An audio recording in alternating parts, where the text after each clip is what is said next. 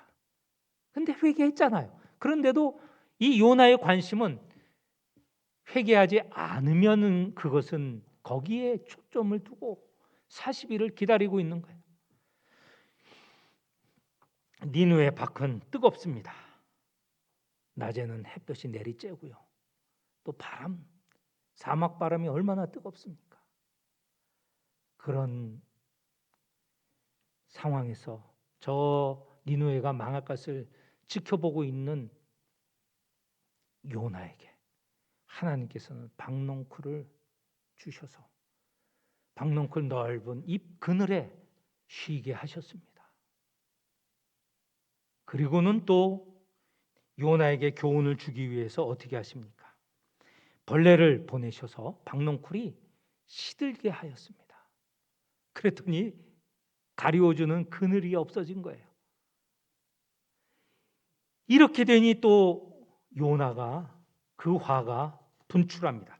8절에 보니 요나가 혼미하여 스스로 죽기를 구하여 이르되 사는 것보다 죽는 것이 내게 나으니이다.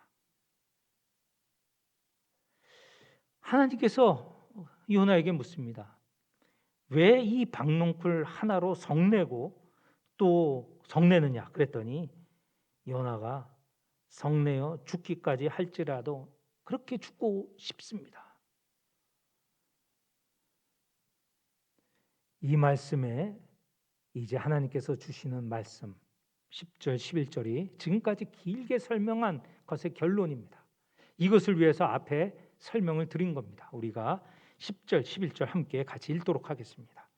여호와께서 이르시되 내가 수고도 아니하였고 재배도 아니하였고 하룻밤에 났다가 하룻밤에 말라버린 이 박농쿨을 아꼈거든 하물며 이 큰 성읍 니느웨에는 좌우를 분별하지 못하는 자가 12만 명이요 가축도 많이 있나니 내가 어찌 아끼지 아니하겠느냐 하시니라. 내가 이 박농쿨 하나도 그렇게 사랑하고 아끼고 이거 하나 없다고 죽겠다고 하는데 이 니느웨에는 12만 명이나 그동안 하나님을 알지 못하고 하나님을 따르지 않았던 알지 못한 좌우를 분별하지 못한 12만 명이 있지 않느냐. 또 많은 생명체들도 있지 않느냐. 이것을 아끼는 것, 이것을 사랑하는 것 당연한 거 아니냐. 이렇게 물으시는 거예요. 하나님은 이스라엘만 사랑하시는 게 아니고 이스라엘 밖에 있는 이방 민족들 다 하나님께서 만드신 민족들과 나라들입니다. 그 나라도 사랑하시는 것이죠. 우리 교인들만 사랑하시는 게 아니고 우리 교회 밖에 있는 모든 이들 다 사랑하시는 거예요. 물론 우리 자신 한 사람 한 사람 사랑하십니다. 요나가 그 뜨거울까 봐 박농쿨까지 주시는 분 아니세요? 우리의 필요를 아시고 우리의 모든 것을 채워주시는 하나님이십니다. 사랑하십니다. 그리고 그 받은 사랑 네가 잘 기억하고 감사하고 찬양하고 그리고 나가서 그렇게 경험한 것들을 세상에 전하라고 하는 것 아니십니까? 오늘 이 말씀 요나에게 주신 말씀이지만 결국은 우리 자신에게 우리 교회에게 우리 한국교회에게 주신 말씀임을 기억하고 먼저 베푸신 사랑 기억하고 감사하고 그리고 그것을 가지고 나가 하나님의 사랑을 전하는 성도들이 다 되시기를 축원합니다. 이 마음은 없애야 되겠죠. 요나처럼. 요나 신드롬이라고 말했습니다. 나에게 해주시는 것은 좋고 남에게 해주시는 것은 미워하고 성내는 것, 그거 바꿔야 되겠습니다. 그리하여 모든 일을 하나님이 만드신 이 피조물 다 사랑하는 성도들이 되시기를 축원합니다. 기도하겠습니다. 하나님 아버지, 우리로 요나와 같은 편협한 마음, 사랑 갖지 않고 하나님께서 베풀어 주신 그 사랑 깨닫고 감사하고 감격하여 하나님의 넓으신 사랑을 세상에 알리고 나누고 함께 살아가게 하여 주옵소서. 니느웨처럼 적대국이고 용서할 수 없는 자들이었지만 하나님께서 받아주시고 당신의 백성으로 삼으시기를 원하시는 그 넓으신 사랑, 그 은혜로우시며 자비로우시며 노하기를 더디하시며 인애가 크신, 그리하여서 뜻을 돌이키는 자에게 심판하지 않으시고 받아주시는 하나님을 깨닫고 그 하나님 베푸신 사랑 세상에 나누게 하여 주옵소서. 예수님의 이름으로 기도하옵나이다. 아멘.